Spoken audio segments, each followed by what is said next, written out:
A paz do Senhor, meu nome é Jaziel Magalhães e vamos estudar mais uma lição da Escola Bíblica Dominical. Essa é a última aula desse trimestre, tá? Do segundo trimestre de 2020, a aula número 13, tem por título A Batalha Espiritual e as Armas do Crente.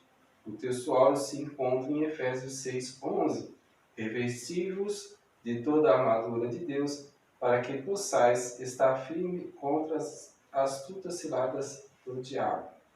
Temos por objetivos nessa lição 3 tópicos, tá? O primeiro, a gente tem que demonstrar na lição qual deve ser o preparo espiritual para o crente enfrentar essa batalha. A segunda, apresentar o campo de batalha. E o terceiro tópico, saber quais são as armas espirituais do crente para enfrentar essa grande batalha. Você sabia que está em guerra? Pois bem, você está. A partir do momento que você aceita Cristo, você está numa grande batalha espiritual. Seu inimigo não são os homens, tá? Mas são as hostes malignas do inferno. A lição de hoje tem como objetivo a gente entender essa batalha, tá? E como devemos lidar com ela, tá? É bem importante entender que não conseguiremos vencer nunca ela sozinho. Somos soldados nessa batalha. Então, um soldado sozinho não consegue vencer uma batalha. Tá? Vamos então entender a lição desse trimestre. Tá? O preparo, o tópico 1, o preparo espiritual do crente para a batalha. A primeira parte desse tópico fala sobre o fortalecimento no poder do Senhor. O segundo tópico do primeiro tópico diz: vives antes em toda a súplica. E a terceira parte, a segunda parte, conhecendo o campo de batalha da batalha espiritual.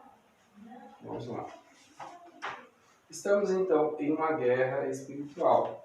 O Satanás, que é o nosso grande inimigo, ele tem batalhado para que nossas almas não possam chegar no céu. Você sabia que Cristo morreu na cruz por nós e por isso, quando o aceitamos, tá? A partir desse momento se inicia uma verdadeira batalha. Não que você, quando está fora, você não esteja na batalha, mas quando você não aceita Cristo, você já está perdido, né? Satanás já tomou conta da sua vida.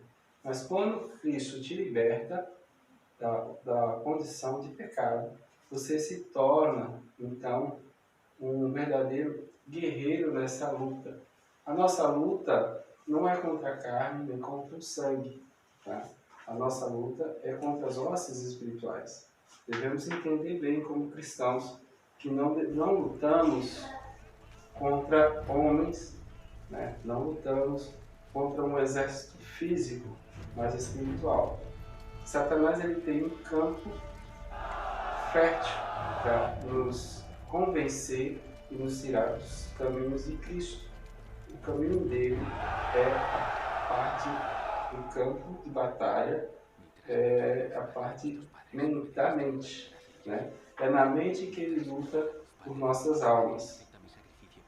E é na mente que devemos mudar nossas atitudes para podermos vencer a Satanás. Tá? Isso não conseguimos sozinho. Precisamos da ajuda do Espírito Santo, tá? Para conseguir vencer. Então, a primeira pergunta, você tem que saber quem domina a sua mente. Quem domina a sua mente? Será que é você? Será que é Satanás? Ou é a Cristo? Paulo fala que devemos ter a mente de Cristo. Então, o que quer dizer isso? Quer dizer que as nossas atitudes, o nosso conhecimento deve estar voltado todo o esforço para Cristo. Tá? E por que isso? Porque o mundo nos bombardeia, Satanás ele tem bombardeado a, os nossos ensinamentos, tanto na escola, tá, quanto no meio acadêmico, com as mentiras. Porque a mentira é a grande arma dele, né? Ele é astuto. Ele, desde o princípio, conseguiu enganar. Ele enganou até essa parte dos anjos, e pode também nos enganar. Por isso, devemos ter a mente de Cristo, ter o conhecimento da palavra e ter, principalmente, as atitudes que nos têm frutos espirituais. Tá? Então, não devemos evitar os frutos carnais com todo o vigor que o Espírito Santo pode nos dar. Essa parte ela é muito importante, porque se não tivermos esse conhecimento, tá, a batalha praticamente está perdida. Então, não adianta você só estar frequentando uma igreja se você não tem conhecimento da palavra, se não tem a mente de Cristo. Se a partir do momento você começa a ignorar o seu irmão que está do lado, a mentir, a roubar, a fazer as coisas que são os frutos da nossa carne, tá? Aqueles frutos que nos dão prazer, mas que nos levam para o inferno. Então, é necessário, urgente, aprendermos a palavra para podermos ter esse conhecimento, essa mente de Cristo e conhecer e não sermos enganados.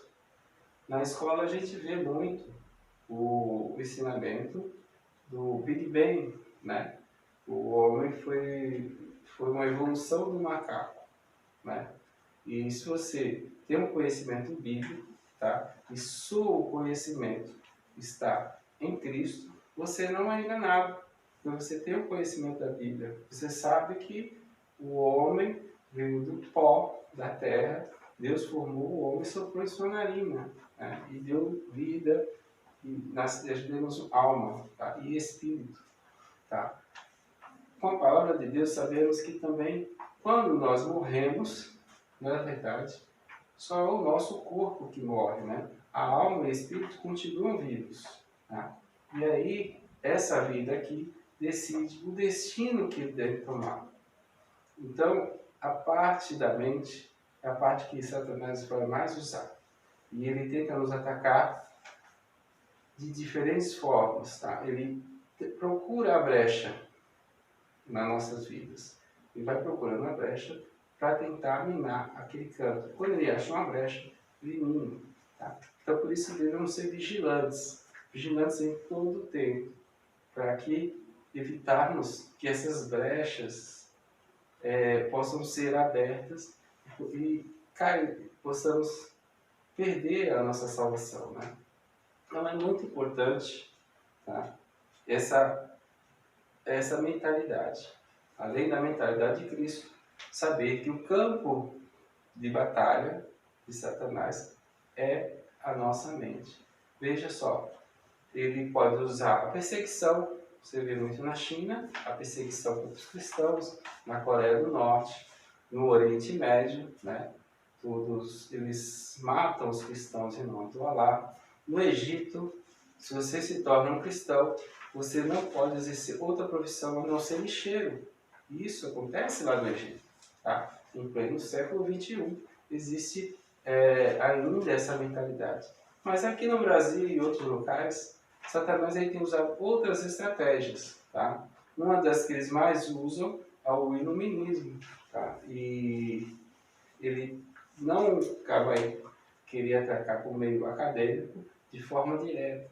Então ele vai pelas beiradas até te convencer que o errado é certo e o certo é errado. Tá? A gente vê hoje as mentiras, as ferramentas que a mentira de Satanás hoje. Eu falei do Big Bang, tem a ideologia de gênero, né? Tem outras situações mais que a gente analisa, tá? E tendo o conhecimento da palavra, a gente vê que essas são astúcias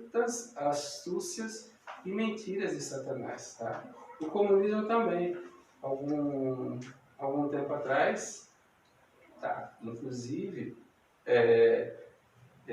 alguns dos grandes comunistas, eles falam que quem criou o comunismo foi Cristo, mas não, o comunismo é totalmente diferente do que o ensinamento de Cristo, né? Ele pode ter o verniz cristão, como alguns comunistas falam, mas se você tem um pouquinho de conhecimento, você vê que aquilo ali é tudo uma astuta mentira, tá? Então devemos estar muito espertos quanto a isso. Mas o terceiro tópico da lição é a armadura. Então a gente tem uma armadura. Paulo ele enfatiza a armadura porque ele está falando com o povo de Éfeso. Então o povo tinha bastante militares ali na cidade, né? Era uma cidade de grande movimento, de grande importância, né? E tinha lá também o templo da deusa Diana, tá? Era a deusa da caça, né?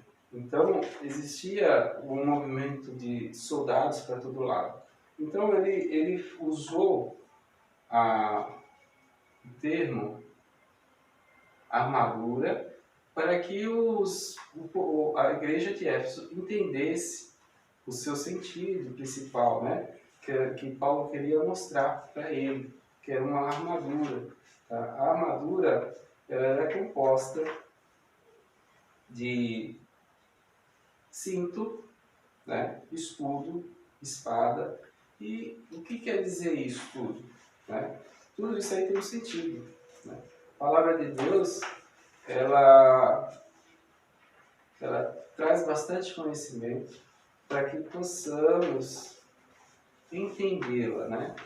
Cristo ele falava através de parábola o povo entendeu. Parábolas eram coisas que aconteceram no cotidiano daquele povo, do povo de Israel.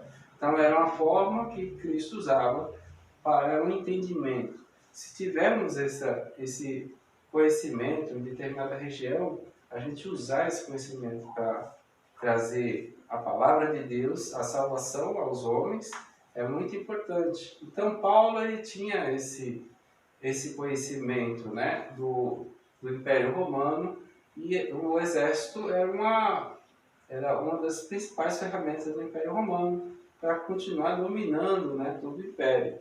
Tá? A gente falou nas lições passadas sobre a pedra angular. Tá? Então a pedra angular ela sustentava o arco e aquilo ali, a construção, né? A construção, então era uma forma que Paulo utilizou para ilustrar e aquilo ali trazer um entendimento didático. Tá? Então a armadura também tem esse sentido, é um entendimento didático. Podemos usar até hoje. Tá? O exército, então, na batalha espiritual a gente tem o cinto, que tem a função da verdade. Tá? Ele tem que sempre falar a verdade. Tá? O máximo possível falar a verdade. Tá? A couraça da justiça, que é a retidão. Tá? Você só tem essa retidão se você é nascido de novo. Então a gente tem que ter os sapatos também, que traz as boas novas, né? O escudo da fé, que é muito importante para a gente se defender dos dardos do inferno. Tá? Os dardos do inferno são aqueles pensamentos que nos fazem pecar. Tá? Então, o escudo da fé ele é muito importante para isso. O capacete da salvação. O capacete se usa na cabeça, né? Protegendo nossa cabeça. Então, a gente tem que estar convicto da nossa salvação. Tá? A gente não pode entrar na teoria do mundo que aquilo é ficção. Veja bem, há muitos estudos por aí, principalmente em YouTube, alguns estudiosos que falam que Jesus foi invenção romana ou para controlar a população, ou que era uma ficção, né? Ou que ele era um nome comum. Mas a verdade não é essa. Né? Então, se você não tem essa convicção da salvação, procure o máximo de ter essa convicção, tá? Então, a capacete ele fica onde? Na cabeça. Então, nossa mentalidade tem que estar firmada na salvação, tá bom? E a espada, que é a palavra de Deus. A espada é o principal instrumento do soldado. Com ela que se luta, né? A espada, ela pode ser usada para o bem como para o mal, né? A gente vê, por exemplo, na tentação de Cristo. Tá. Se você acha que Satanás não conhece a palavra, ele conhece muito bem. Ele chegou a tentar através da palavra a Cristo. E Cristo também rebateu através da palavra. Então, o crente tem que ter bastante conhecimento da palavra. Mesmo porque somos discípulos de Cristo. Tá? E o discípulo, ele aprende, né? Ele, além de seguir, ele tem o aprendizado, né? Por isso que a palavra de Deus fala, ide por todo mundo e fazei discípulos, né? De todas as nações, até os confins da terra. Tá? Esse termo fazer discípulo é ensinando, tá? A gente tem que ensinar um ao outro. E como é que eu posso ensinar alguém se eu não aprendi? Então a gente tem que aprender, tá? Sentar, aprender a palavra de Deus, ter o conhecimento da palavra de Deus para ensinar, tá bom? A gente encerra aqui esse pequeno resumo da lição, tá? Com algumas ilustrações, e obrigado a todos pela audiência.